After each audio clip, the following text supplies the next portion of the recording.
오늘은 요한복음 제14장의 말씀을 같이 말씀 나누고 은혜 받기를 바랍니다.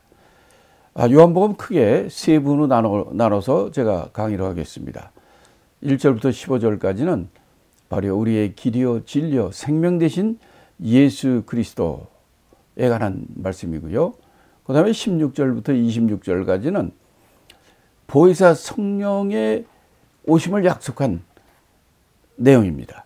보혜사 성령을 보낼 수 있다는 약속에 관한 얘기고, 그 다음에 27절부터 끝절까지는 예수님께서 우리에게 평안을 약속하셨어요. 정말 우리에게 진정으로 필요한 것은 이 세상이 준 평안이 아니라 바로 하나님, 우리 예수 그리스도 안에서의 평안인 것입니다. 자, 먼저 우리가 1절부터 15절 가운데 중에서 요거를 몇으로 나눠가지고 우리가 보겠습니다. 먼저 1절부터 7절까지 같이 읽겠습니다. 너희는 마음에 근심하지 말라. 하나님을 믿으니 또 나를 믿으라. 내 아버지 집에 거할 곳이 많도다. 그렇지 않으면 너에게 일렀으리라. 내가 너희를 위하여 처소를 예비하러 가노니 가서 너희를 위하여 처소를 예비하면 내가 다시 와서 너희를 내게로 영접하여 나 있는 곳에 너희도 있게 하리라. 내가 가는 곳에 그 길을 너희가 알리라. 도마가 가로되 주여 어디로 가시는지 우리가 알지 못하거늘 그 길을 어찌 알겠사옵나이까. 예수께서 가라사대 내가 곧 길이요 진리요 생명이니 나로 말미암지 않고는 아버지께로 올 자가 없느니라. 너희가 나를 알았다면 내 아버지도 알았으리라. 이제부터는 너희가 그를 알았고 또 보았느니라.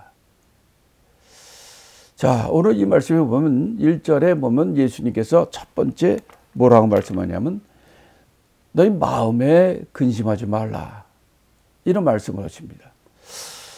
자, 왜 예수님이 지금 14장에 지금 첫 절에서 너희들이 마음에 근심하지 말라 이런 말씀을 하셨을까요? 우리가 지난 13장에서 우리가 13장에 들어와가지고 예수님이 제자들의 발을 씻기고 그러면서 예수님께서 여러 가지 말씀을 하셨죠. 그 다음에는 이제 가룟 유다가 예수를 배신할 것, 그 다음에 예수님께서 그들을 떠나갈 것을 얘기했고, 그 마지막인 13장 마지막에서는 베드로가 나는 목숨을 내놓고라도 주님을 따르겠습니다 라고 큰 소리까지 했지만은 예수님이 뭐라고 했습니까? 네가 오늘 닭 울기 전에 3번 나를 부인하리라, 이렇게 말씀하시고 13장의 끝을 맺었지 않습니까? 그리고 이제 14장에 나오는 거예요. 그러니까 지금까지 분위기는 어떻습니까? 13장부터는 그때의 시기가 언제냐면 바로 6월절 전날입니다. 6월절 그날 저녁부터 하루가 6월절 저녁이 시작되는 거예요. 그래서 6월절 낮에, 그 다음날 낮에 아침부터 예수님께 십자가 매달려 돌아가시게 되는 거죠.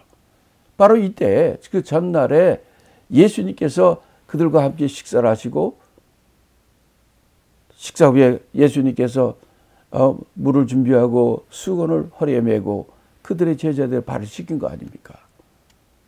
이것은 예수님께서 바로 그날 이제 예수님이 그 다음날 십자가에 매달려 죽으실 것을 아시고 그들에게 이제 마지막으로 이렇게 얘기를 하고 행동을 보이고 말씀을 전해 주신 거죠.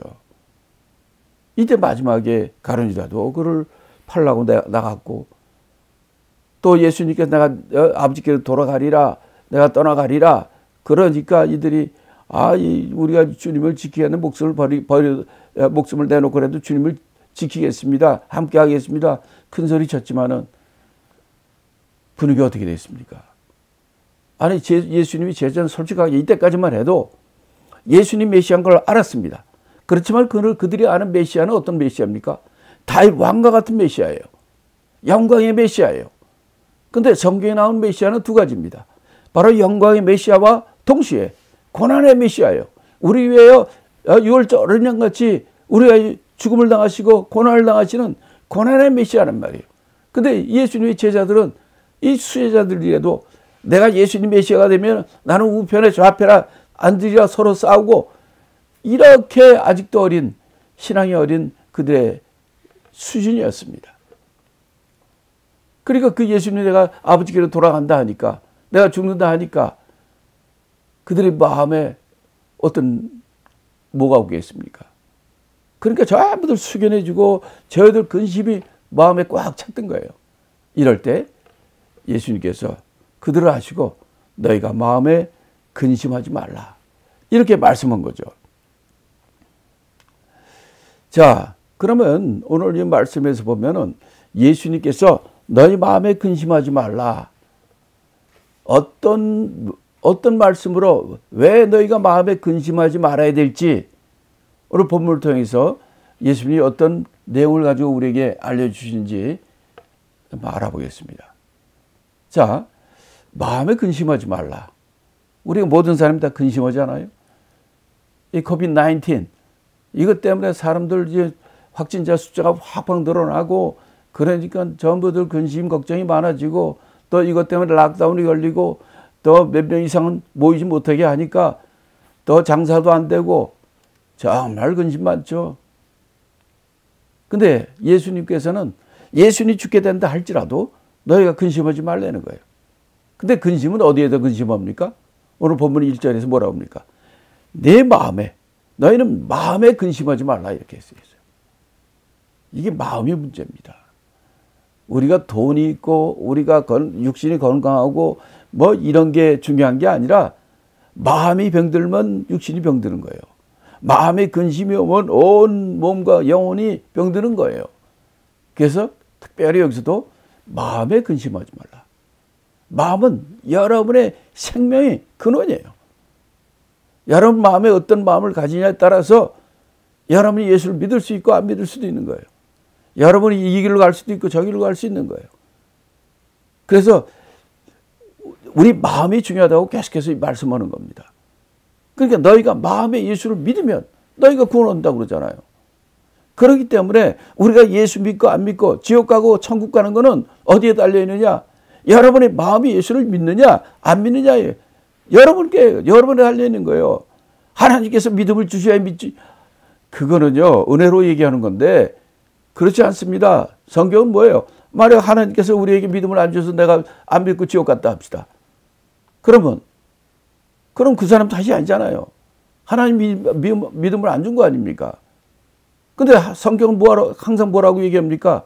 너희가 예수를 영접하면, 네 마음에 예수를 믿으면, 마음은 왜? 우리 것이기 때문입니다. 우리 마음에는 지정의가 있는 거예요. 내 마음으로 기쁠 수 있고 슬플 수도 있고, 내 마음으로 할 수도 있고 안 할 수도 있고. 근데 근심은 항상 거리가 있지만은 이것을 너희 마음에 품지 말라는 것입니다. 왜 그러면 우리가 오늘 본문을 통해서 마음에 근심하지 말아야 되는지 이걸 보시면요, 예수님께서 이렇게 말합니다. 첫 번째 말, 그 다음에 2절에서 뭐라고 그러냐, 1절에 뭐라고 그러냐면 마음에 근심하지 말라. 다음에 하나님을 믿으니 또 나를 믿으라. 근심하지 말아야 될 첫 번째 근거, 이유가 뭐냐? 하나님을 믿기 때문에 마음에 근심하지 말라요. 왜? 하나님은 우리를 사랑하신 분이고 천지 만물을 창조하시고 천지 만물의 주재자시고 그분은 이 세상을 주관하시는 분이고 나를 사랑하신 분이니 너희가 왜 하나님 믿는 사람이 왜 근심하느냐는 거예요. 하나님을 믿으니 또 나를 믿으라. 하나님 믿는 것은 예수를 믿는 겁니다. 나를 본 자는 아버지를 본 거요. 나를 사랑하는 자는 아버지를 사랑하는 것이요. 내 말을 듣는 것은 아버지 말을 듣는 것이요. 나를 보는 것은 아버지를 보는 것이라고 그러잖아요. 한마디로 우리가 하나님, 예수님을 믿어야 된다는 거예요. 그 믿으면은 너희 마음에 근심할 이유가 없다는 거예요. 두 번째는 바로 내 아버지 위에 거할 것이 많도다. 이 절에 얘기했잖아요. 무슨 얘기냐? 우리에게는 천국, 하나님 아버지 집, 천국이 되는 겁니다. 그렇기 때문에 이 세상에 어떤 일이 있는다 할지라도 너희가 꼭 그 마음을, 믿음을 지켜서 하늘날 아버지에 가야 된다는 그것을 가지고 이 세상의 것으로 근심하지 말고 불신하지 말라는 거죠. 그 다음에 세 번째는 내가 다시 와서 너희를 내게로 영접하여 나 있는 곳에 너희도 있게 하리라. 다시 말하면 예수님께서는 바로 지금 내가 아버지께로 가지만은 다시 내가 너희에게로 돌아와서 너희를 데리고 너희도 내가 있는 곳에 아버지 내가 너희를 데리고 가겠다는 거예요. 내가 너를 데리고 다시 오겠다는 거예요. 그러니 마음에 근심하지 말라는 거죠. 이렇게 예수님께서는 우리가 근심하지 말아야 될 이유를 얘기해 주십니다. 우리가 이 중요한 것이 뭐냐면 왜 마음에 근심하지 말았냐는 내가 아직 지금까지 계속해서 얘기했지만요. 이것은 바로 우리의 가장 중요한 생명의 근원이 나오는 것이 바로 마음이라는 데 있어요. 잠언서 4장 23절에도 무릇 지킬 만한 것보다 더욱 내 마음을 지켜라. 생명의 근원이 이에서 납니다. 지금 제자들이 마음이 어땠습니까? 전부 예수님이 아버지께로 가고 떠나간다니까 전부 근심하고 베드로가 나는 목숨을 내놓고도 주님을 지키겠다 했지만은 예수님 단박 얘기하잖아요. 오늘 네가 닭이 울기 전에 내가 3번 나를 부인하리라. 실제로 그 말대로 되지 않습니까? 이런 상황에 온다 할지라도 너희가 근심하지 말라. 왜? 마음을 지켜야 됩니다. 우리 마음은 이 세상 것에 두지 말고 우리의 진리 되시고 우리의 생명 되시고 우리의 길 되신 그 하나님 아버지 하늘나라 예수 그리스도에 두는 그런 자가 영생을 얻게 된다는 거죠. 자, 그래서 이 근심하지 말아야 될 그 이유를 제가 3가지를 얘기했어요. 첫째, 하나님이 계시니까 하나님 믿어. 하나님 믿는 사람 근심하지 말아야 돼요. 왜? 천지 주제고 또 우리를 사랑하신 분이니까. 두 번째, 우리는 이 세상 행복가 아니야. 우리에게는 아버지 집 천국이 있다는 거예요.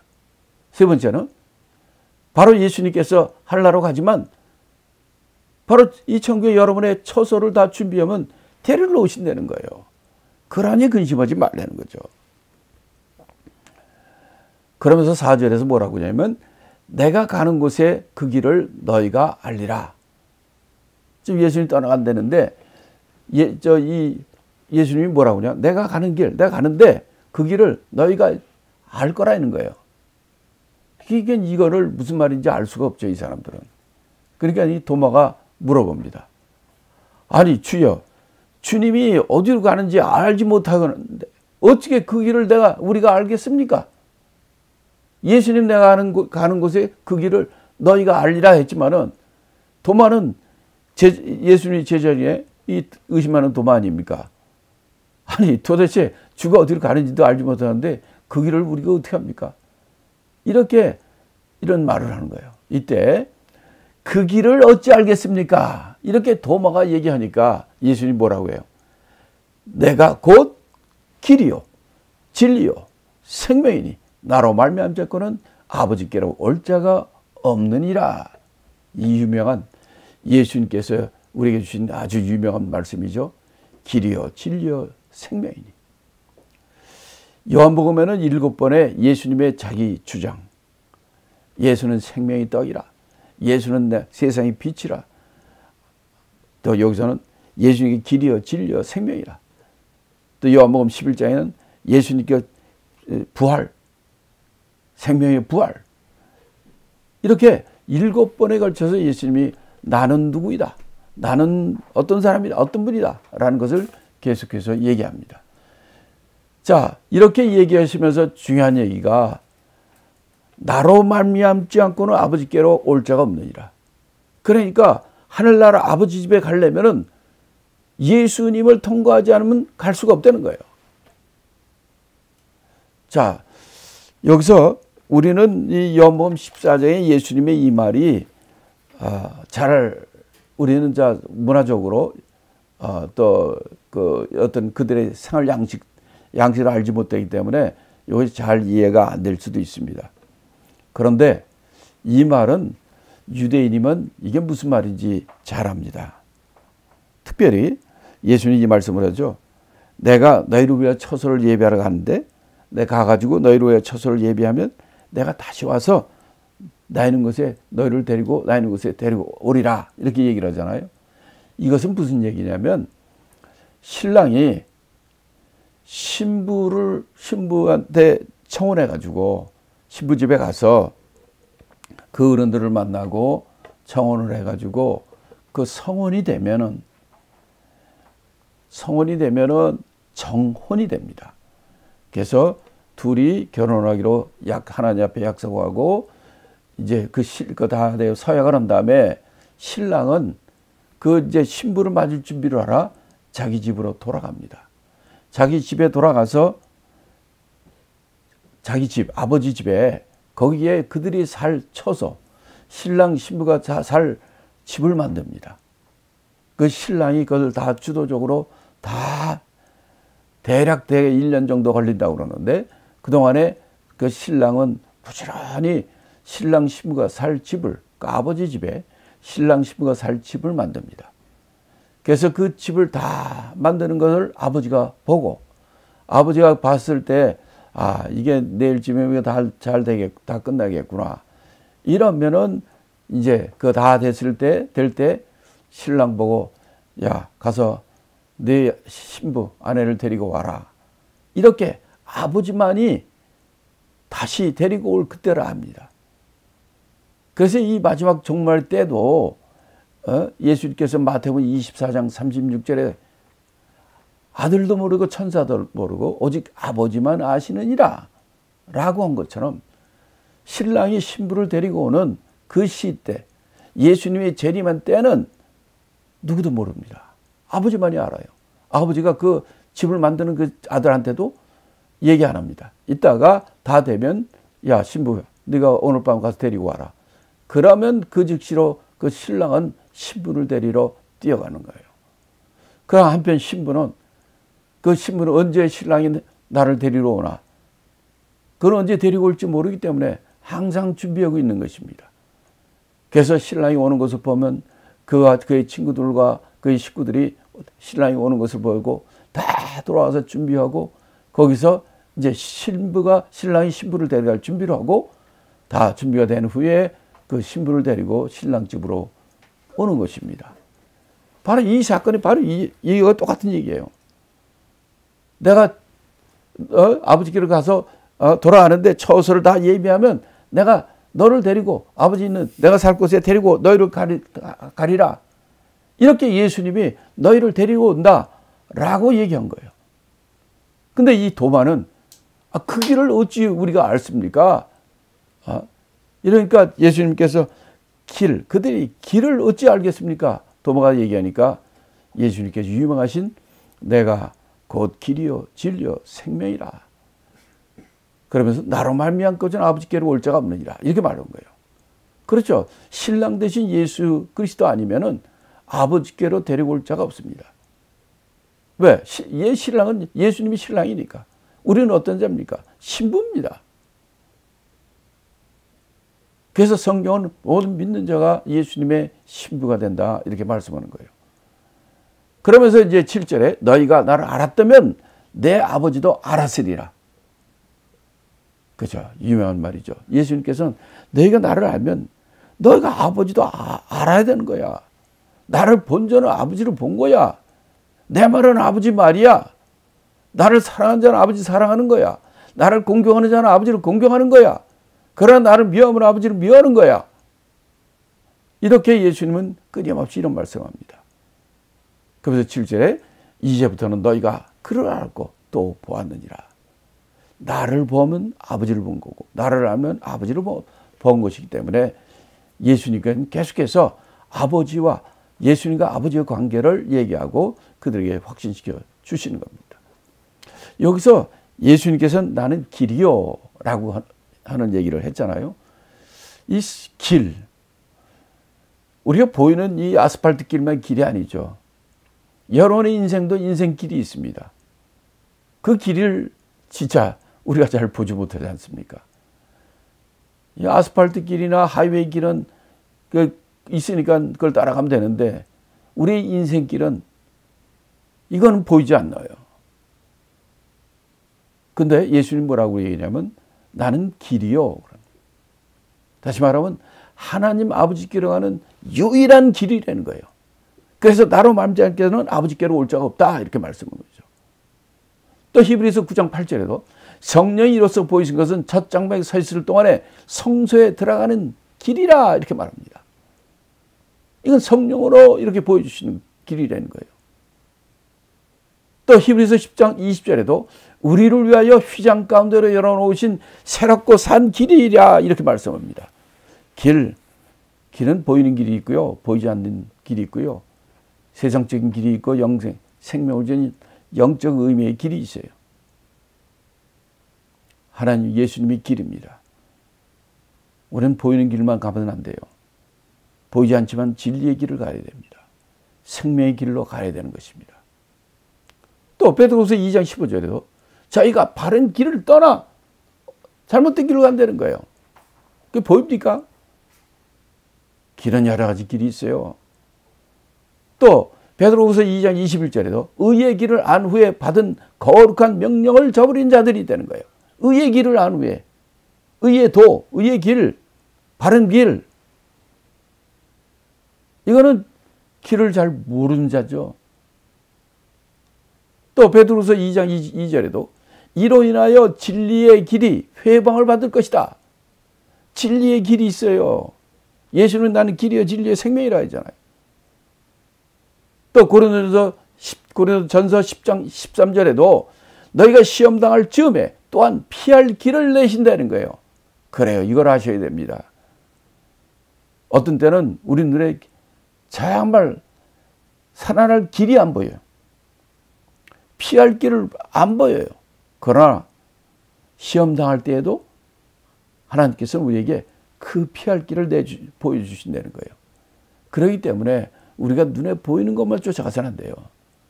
우리에게 길이요 진리 대신 생명 대신 예수 그리스도를 믿고 따를 때에 우리 눈에 보이지 않지만 생명의 길, 진리의 길, 의의 길로 인도하신 분이 바로 예수님이신 것입니다.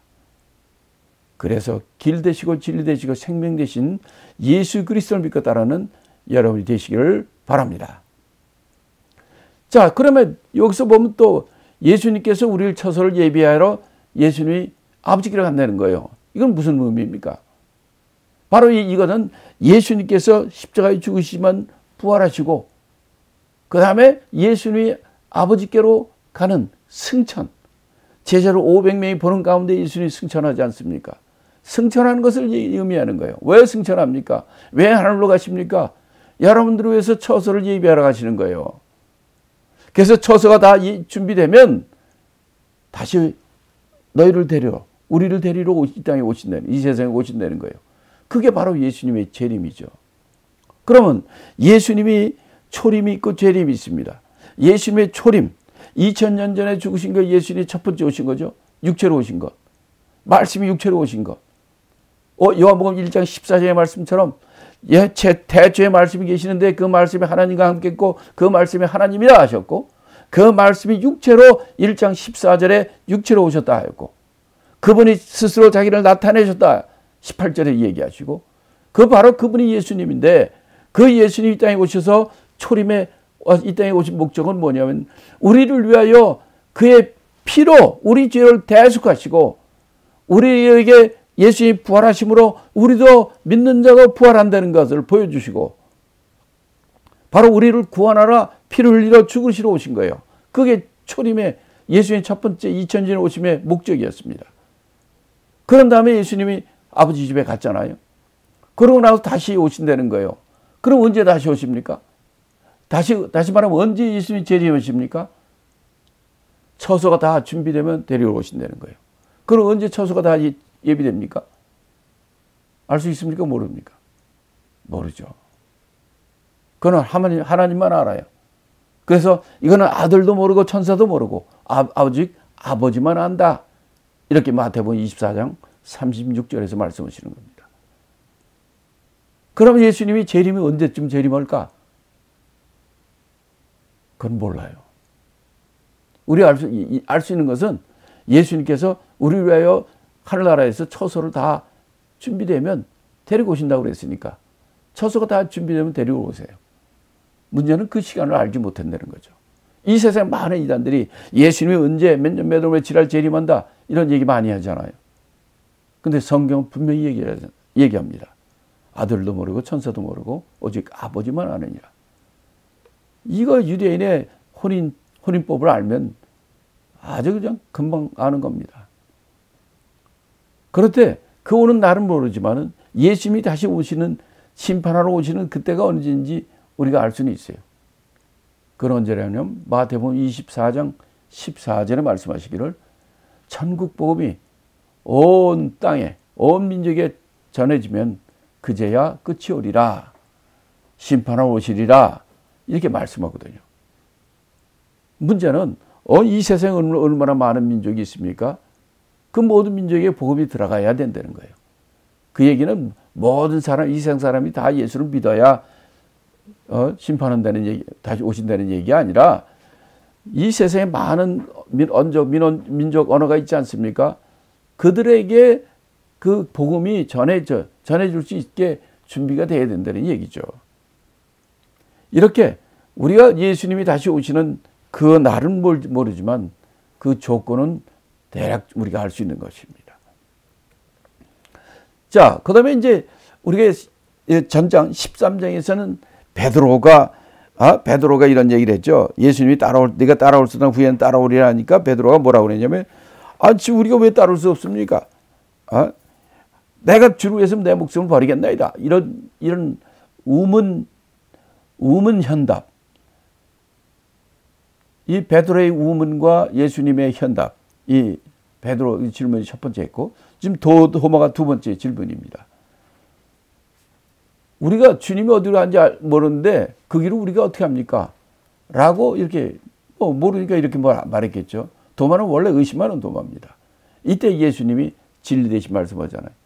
내가 길이요 진리요 생명이니 나를 말미암고서는 아버지께로 올 자가 없느니라 말하고, 너희가 나를 알았다면 내 아버지도 알았으리라. 이제부터는 너희가 그를 알았고 또 보았느니라. 이렇게 우문현답입니까? 베드로와 예수님의 우문현답, 도마와 예수님의 우문현답, 이렇게 나가는 것을 우리가 알 수가 있어요. 자, 그러면 이 세 번째로 이 빌립이라는 제자, 12제자 중에 하나 빌립이 또 질문하고 예수님이 대답하시는 내용인데요. 8절부터 11절까지 내용을 우리가 함께 읽어보겠습니다. 빌립이 가로되 주여 아버지를 우리에게 보여주시옵소서. 그리하면 족하겠나이다. 예수께서 가라사대 빌립아 내가 이렇게 오래 너희와 함께 있으되 내가 나를 알지 못하느냐? 나를 본 자는 아버지를 보았거늘 어찌하여 아버지를 보이라 하느냐? 나는 아버지 안에 있고 아버지는 내 안에 계신 것을 내가 믿지 아니하느냐? 내가 너에게 이른 말이 스스로 하는 것이 아니라 아버지께서 내 안에 계셔 그의 일을 하시는 것이라. 내가 아버지 안에 있고 아버지께서 내 안에 계심을 믿으라. 그렇지 못하겠거든 행하는 그 일을 인하여 나를 믿으라. 이렇게 이 8절부터 11절까지는 빌립의 세 번째로, 첫 번째는 베드로, 두 번째는 도마. 전 8절부터는 빌립의 이제 또 나와서 빌립이 질문합니다. 빌립의 질문의 내용은 어떤 것입니까? 주여 아버지를 우리에게 보여주세요. 이렇게 얘기를 한 거예요. 두 번째 도마는 뭐라고 했습니까? 그 길을 어떻게 합니까? 아들이 아침인데 그 길을 우리가 어찌 합니까? 그 길에 대해서 물어봤어요. 좀 세 번째 빌립은 그러지 말고 아버지를 보여달라는 거예요. 이러니까 예수님이 뭐라고 얘기합니까? 나를 본 자는 아버지를 보았거든. 어째 아버지를 보이나 하느냐. 나를 본 자는 아버지를 보았다는 거예요. 나를 믿는 자는 아버지를 믿는 거라는 거예요. 그러면서 하는 말이 내가 아버지 안에 있고 아버지가 또 내 안에 계신 것을 내가 믿지 않아요. 이제 더 나아가서 내가 아버지 안에 있고 아버지가 내 안에 계신다는 거예요. 이건 무슨 말입니까? 지금까지 한 모든 말은 내가 아버지가 하나 되는 거예요. 하나님 아버지, 또 하나님의 아들 예수 그리스도, 그분 하나님, 아버지가 내가 아버지 안에 계시다는 거예요. 이걸 내가 믿지 않느냐? 이렇게 물어보시는 거죠. 왜? 필립이 아버지 보여달라니까. 세상에 하나님을 본 자가 어디 있습니까? 근데 예수님은 이 신학교로 들어가셔서 나를 본 자는 아버지를 본 거고, 나를 믿는 자는 아버지를 믿는 거고, 나를 사랑하는 자는 아버지를 사랑하는 거고, 내 말이 아버지 말이고, 아버지가 내 안에 있다, 내가 아버지 안에 있다. 이렇게 계속 얘기하지 않습니까? 그러면서 하는 말이 또, 나의 말은 스스로 하는 것이 아니라 아버지께서 내 안에 계셔 그의 일을 하시는 것이라. 지금 내가 말한 내 말이 내 말이 아니야. 아버지께서 내 안에서 계셔가지고 아버지 그 일을 하시는 그 아버지 말이란 말이에요. 내 말은 내 말이 아버지 말이라는 거예요. 그래서 내가 아버지 안에 있고 아버지가 내 안에 계는 것을 너희가 믿으라 하고 계속해서 얘기하는 거예요. 아니 그렇게 내가 믿지 못하겠거든. 아직 결론적으로 11절 마지막에 뭐라고 하냐면 네가 그렇지 못하겠거든. 내가 행하는 그 일을 인하여 나를 믿으라는 거예요. 너가 그거 안 믿어져? 안 믿어지면 내가 하는 많은 이적과 이게 인간이 할 수 없는 이걸 통해서 나를 믿으라는 거예요. 그래서 예수님이 이 많은 이적을 행하신 거예요. 왜? 아니 예수님이 이 땅에 오셔서 그냥 우리를 구원하시면 됐지. 왜 오셔가지고 많은 이적을 행하시고 또 병든 자를 고치고 죽은 자를 살리시고 귀신을 쫓아내시고 물 위를 걸어가시고 오병이 여러 수많은 사람을 먹이고 왜 이런 일을 하십니까? 사실 이 세상 사람들이 인간으로 온 그분이 하나님이라는 것을 믿지 못하는 거예요. 아니 12제자도 못 믿는데 그러면서 하시는 예수님이 하신 말씀이 뭐냐면 너희들 그걸 믿지 못하잖아. 그러면 내가 행하는 그 일들을 이걸 내가 보지 않았느냐? 그래서 나를 믿으라는 거예요. 이 빌립 집사가 예수 12제자 하는 빌립은 하나님 보여달라는 거예요. 아버지 보여달라는 거예요. 자, 우리가 지금까지 쭉 지금 14장까지 왔습니다. 특별히 이제 12장부터는 종료주일, 예수님이 마지막 공생의 마지막 일주일간에 그 시작되는 12장부터 시작이 돼가지고 마지막 22장까지 21장까지 요한복음의 절반 이상이 마지막 한 주간이죠. 그래서 지금 14장에서도 계속해서 지금 예수님이 마지막에 돌아가신 그 직전까지 야, 내가 아버지 하나다. 이걸 계속 얘기하는 거예요. 그래서 제가 다시 한번 지금까지 여기서도 너무나 많이 나오기 때문에 지금 요한복음에 나오는 예수님과 하나님 아버지와의 관계를 한번 제가 정리를 또 한번 해보겠습니다. 요한복음 5장 23절엔 이렇게 얘기합니다. 이는 모든 사람으로 아버지를 공경하는 것 같이 아들을 공경하려 하심이라. 아들을 공경치 아니하는 자는 그를 보내신 아버지를 공경치 아니하라. 아들을 공경하면 아버지를 공경하는 거, 아들을 공경치 아니하면 아버지를 공경치 않는다는 얘기예요. 요한복음 8장 19절에도 이에 저희가 묻되 네 아버지가 어디 있느냐? 예수께서 대답하시되 너희는 알지 못하고 내 아버지도 알지 못하는다. 나를 알지 못하는 아버지를 알지 못한다는 거예요. 나를 알았다면 내 아버지도 알았으리라. 나를 알면 아버지를 안다는 거예요. 요한복음 12장 44절에도 예수께서 외쳐가라을 때 나를 믿는 자는 나를 믿는 것이 아니라 나를 보내시는 이를 믿는 것이다. 예수를 믿는 것은 하나님을 믿는 것이라는 거예요. 이 12장 45절에도 나를 보는 자는 나를 보내신 이를 보는 것이요 라고 얘기하고 12장 49절에도 내가 내 자유로 말한 것이 아니라 나를 보내신 아버지께서 나의 말할 것과 이를 것 친히 명령하여 주었다. 그러니까 예수님이 하는 건 내 자유로 하는 것이 아니라 아버지께서 알려준 그 말을 하는 것이라는 거예요. 내 말은 내 말이 아니라 아버지 말이라는 거예요.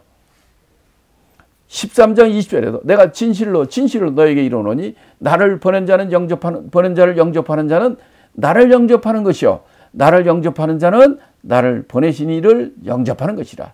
예수를 영접하는 자는 예수님 하나님 아버지를 영접하는 것이라는 거죠. 14장 7절에도 너희가 나를 알았다면 내 아버지도 알았으리로다. 나를 알면 아버지를 아는 거란 말이에요. 너희가 그를 알았고 또 보았느니라 이렇게 말씀하셨고 14장 9절에도 예수께서 가라사대 빌립아 너희 이렇게 오랫동안 너희가 함께 계시되 내가 나를 알지 못하느냐? 나를 본 자는 아버지를 보았건 어찌하여 아버지를 보이라 하느냐. 예수를 본 자는 아버지를 본 거란 말이에요. 14장 11절에도 내가 아버지 안에 있고 아버지께 내 안에 계심을 믿으라. 그렇지 못하겠거든 행하는 그 일을 믿으라. 이거 맞잖아요. 그 다음에 14장 21절에도 나의 계명을 지키는 자라야 나를 사랑하는 자야. 나를 사랑하는 자는 내 아버지께서 사랑을 받을 것이요. 나도 그를 사랑하여 그에게 나를 나타내리라. 그러니까 나를 사랑하는 자는 나를 사랑하는 것이 사랑하는 자는 내 아버지께 사랑을 받는다 이거예요. 그러니까 나를 사랑하는 자는 아버지 사랑을 받는 자가 되는 것이죠. 14절 24절에도 나를 사랑하지 아니하는 자는 내 말을 지키지 아니하나니 너희가 듣는 말은 내 말이 아니요 나를 보내신 아버지의 말이라. 예수님 말은 아버지 말이라는 거예요. 또 15절 23절에도 나를 미워하는 자는 또 내 아버지를 미워하느니라. 예수를 미워하는 자는 아버지를 미워하는 하나님 미워하는 거예요. 이 요한복음의 결론이 이겁니다. 요한복음 10장 30절의 말씀. 나와 아버지는 하나니라. 그래서 계속해서 요한복음 1장부터 예수님은 아버지 하나님을 아버지라고 불러요. 계속해서 아버지 말씀 나를 본 거라 아버지를 본 거고 나와 아버지는 하나다. 결론이 뭐예요? 예수님은 요한복음에서는 하나님의 아들이라는 건데 하나님의 아들이라는 것은 하나님이 아버지가 하나님이니까 아들도 하나님이에요. 아버지가 사람이면 아들도 사람이에요. 그 아비가 원숭이면 그 자식으로 태어난 자식도 원숭이에요. 하나님의 아들이라는 것은 하나님이라는 겁니다. 그래서 예수님은 계속해서 하나님의 아들 또 하나님을 나의 아버지 이렇게 얘기하는 거예요. 딴 의미가 아니에요. 예수님의 하나님이란 말이에요. 자, 그 다음에 12절부터 15절까지 읽겠습니다. 내가 진실로 너에게 이르노니 나를 믿는 자는 나의 하는 일을 저도 할 것이요 또한 이보다 큰 것도 하리니 이는 내가 아버지께로 감이니라. 너희가 내 이름으로 무엇을 구하든지 내가 시행하리니 이는 아버지로 말미암아 아들을 인하여 영광을 얻으시게 하려 함이니라. 내 이름으로 무엇이든지 내게 구하면 내가 시행하리라. 너희가 나를 사랑하면 나의 계명을 지키리라. 자, 이거는 또 기도해 가는 말씀이죠. 나를 믿는 자는 나의 일을 저도 할 것이고 이보다 큰 것도 한다. 그 다음에 13절에서는 너희가 내 이름으로 구하면 내가 시행한다. 그러니까 기도는 여러분 누구 이름으로 기도합니까? 예수 이름으로 기도하냐? 예수님 이름으로 기도합니다. 하라고 끝을 꼭 맺죠? 왜? 성경은 기도는요, 예수님의 이름으로 구하라고 그랬어요. 그래서 기도할 때 하나님 아버지 이름으로 기도합니다. 이렇게 기도하는 사람이 없죠. 왜? 성경에서 이렇게 얘기하니까 예수님의 이름으로 기도하라고 그랬어요. 그러면 내가 시행하리라. 또 예수를 믿는 자는 예수님이 하는 일, 예수님 일을 저도 하게 되고 이보다 큰 것도 안 되는 거예요. 야, 여러분 놀랍지 않습니까? 아니 우리가 어떻게 예수님보다 더 큰 일도 합니까? 도대체 예수님보다 하는 것보다 더 큰 일도 한다고 그랬는데 이 큰 일이 무엇일까요? 자, 이거 궁금한 것이 많습니다. 이거 가지고 많은 의견들도 있고 그런데 큰 이 복음적인 성경 전체적인 각도에서 본다면 영혼을 구원하는 복음 전도의 열매, 이거는 복음을 많이 전하는 사람이나 그런 일을 하는 분들은 예수님이 전한 것보다 더 많이 복음을 전했을 거예요. 그런 사람도 있을 겁니다. 또 우리가 예수님이 더 큰 것도 한다고 그랬는데 이런 것 중에 이제 제가 생각나는 것은 성령의 은사 여러분 아시잖아요. 은사 중에 보면 예수님이 갖지 못하는 은사들이 있어요. 은사가 있어요. 거기 고린도전서 12장에 보면 9가지 은사가 나오지 않습니까? 성령의. 그 가운데 예수님이 갖지 아니 뭐 다 가질 수 있는, 하나님이 다 가질 수 있는 분이지만 우리가 성경적으로 그분이 하는 것이 나오지 않는 은사가 하나 있어요. 예수님께서는 뭐 잠비림의 은사, 그다음에 이적, 아니면 많은 치유의 은사, 많은 은사가 있죠. 그렇지만은 제가 보기에는 방언의 은사는 예수님이 없어요. 그래서 더 큰 것을 할 수 있다 이런 걸 보면 아마 이것도 포함되지 않겠는가 하는 생각도 있고요. 예수님께서 이거 뭐 거짓말로 이런 말씀하셨겠어요? 우리 믿는 자는, 예수를 믿는 자에게는 더 큰 일을 하는 자도 있다는 겁니다. 감사한 것은 우리에게 예수님 이름으로 구해야 된다는 거예요. 그러면 예수님께서 그의 기도의 응답을 우리에게 주시겠다고 말씀합니다. 자, 그래서 이거는 우리에게 구하는 것마다 주시겠다는 거예요. 내 이름으로 무엇이든 내게 구하면 내가 시행하리라 이렇게 했어요. 그러면서 뭐라고 그러냐면 아버지로 하여금 아들을 인하여 영광을 얻으시게 하려 함이라. 그래서 예수님의 이름으로 기도한다는 거예요. 아들을 인하여 영광을 얻게 하시려고 하나님께서는 우리에게 예수의 이름으로, 예수님의 이름으로, 내 이름으로, 예수님의 이름으로 구하면 예수님께 시행하시고 그걸 통해서 하나님 아버지께서 아들을 인하여 영광을 받게 하시겠다는 거예요.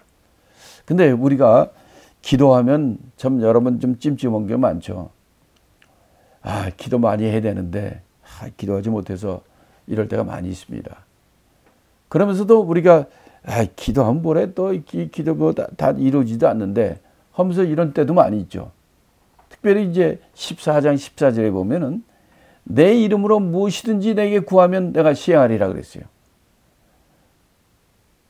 이 말대로 한다면 우리가 그냥 무엇이든지 예수님께 구하면 예수님이 시행한다고 그랬는데 이렇게 우리가 이해가 되지 않습니까? 이거는 그렇게 해석을 하면 안 되는 거예요. 성경에서 이제 많이 예수님께서 하신 말씀들이 있어요. 기도의 응답에 대해서. 그런데 기도 응답도 보면요, 아들이 떡을 달라 할 때 돌을 주겠는가? 이런 아들이 이 칼 달라고 그래, 칼을 주겠느냐? 이런 거 같이 아들이 달라는 대로 준다는 그런 뜻이 아닙니다. 그래서 마태복음 7장 11절에 보면 그 사랑하는 아들에게 그들이 그가 구한 대로 그대로 주리라 하지 않았어요. 뭐라고 그러냐면 더 좋은 것으로 주신다 이렇게 돼 있어요. 그러니까 여기서 우리가 구하면 예수님께서 그대로 내가 무엇이든지 구하면 시행하려는 것은 하나님의 뜻 안에서 하나님이 더 좋은 것으로 주는 거예요. 여러분의 아들이 칼 달라면 칼 주겠습니까? 총 달라면 총 주겠어요? 독 달라고 하면 독 주겠어요? 안 주죠. 그거는 사랑하는 아들인데 그걸 어떻게 줍니까? 더 좋은 것으로 주는 거예요. 그래서 기도는 무조건 기도한 것은 하나님이 들어주신다. 그 말은 맞아요. 그런데 그게 여러분이 하나님 뜻 안에서 구하는 것이라면 시행됩니다. 만약 그렇지 않다면 더 좋은 것으로 줘요. 아니, 독 달랬는데 독을 줍니까? 아니에요. 더 좋은 걸 주시는 거예요. 아니면 이걸 주면 안 되겠다 생각되면 안 주는 게 기도의 응답입니다. 기도는요, 다시 말하면 이거는 우리에게 어떤 우리를 묶고 있는 이 기도 못해서 이거 참 미안하고 아니면 참 자책감 들고 이런 거로 준 것도 아니고요. 이거는 뭐 해도 안 되고 안 해도 안 되고 하는 이런 거로 해서도 안 되고요. 이 기도는 특별히 믿는 자에게 주신 특권입니다. 특권. 이게 특권인 것을 아셔야 돼요. 그러면 바로 예수님의 이름으로 구하는 것은 하나님께서 응답해 주시고 그 시행이 되는 것입니다. 그리고 15절이 이렇게 얘기합니다. 너희가 나를 사랑하면 나의 계명을 지키라. 너희가 진정으로 나를 사랑하는 자면, 예수님을 사랑하는 자는 어떻게 된다고요? 바로 예수님의 말씀, 계명을 지키는 자라 되라고 말씀하는 겁니다. 다시 말하면 이 본문에 특별히 이 기도에 관한 단락인데요. 여기서는 우리 믿는 자에게 특권을 주셨다는 거예요. 첫 번째, 더 큰 일도 행할 수 있는 능력을 우리에게 주신다는 것과, 또 기도 믿는 자에게는 내 이름으로 무엇을 구하면 내가 시행한다 는 특권이고요. 그리고 너희가 믿는 자라면 나의 계명을 지키라는 거예요. 계명을 지키는 자에게는 하나님께서 이런 특권을 주시겠다는 의미입니다. 그래서 여러분 정말 우리가 기도의 특권을 갖는 사람이 되시기 바랍니다. 요한일서 5장 14절에도 이렇게 말합니다. 그를 향하여 우리의 가진 바 담대한 것이 이것이니 그의 뜻대로 무엇을 구하면 들으심이라. 우리가 무엇이든지 구하는 바를 들으시는 줄을 안즉 우리가 그에게 구한 그것을 얻은 줄 또한 아느니라. 이렇게 말씀합니다. 그렇죠. 여기서 뭐예요? 그의 뜻대로 무엇을 구하면 들으신다는 거예요. 또 딴 데는 바로 하나님께서 더 좋은 것으로 응답하신다는 거예요. 무엇이든지 들은 대로 내가 시행하리라. 이 말이 바로 이런 뜻이에요. 주님 뜻 안에서. 그러면 하나님께 반드시 응답하십니다. 저는 지금까지 제가 70몇 년 동안 살면서 정말 하나님의 기도의 응답을 많이 받았어요. 제가 평생 이 세상을 떠날 때까지 계속해서 지금 하고 있는 것은 새벽 3시부터 일어나서 교회 가서 기도하는 겁니다.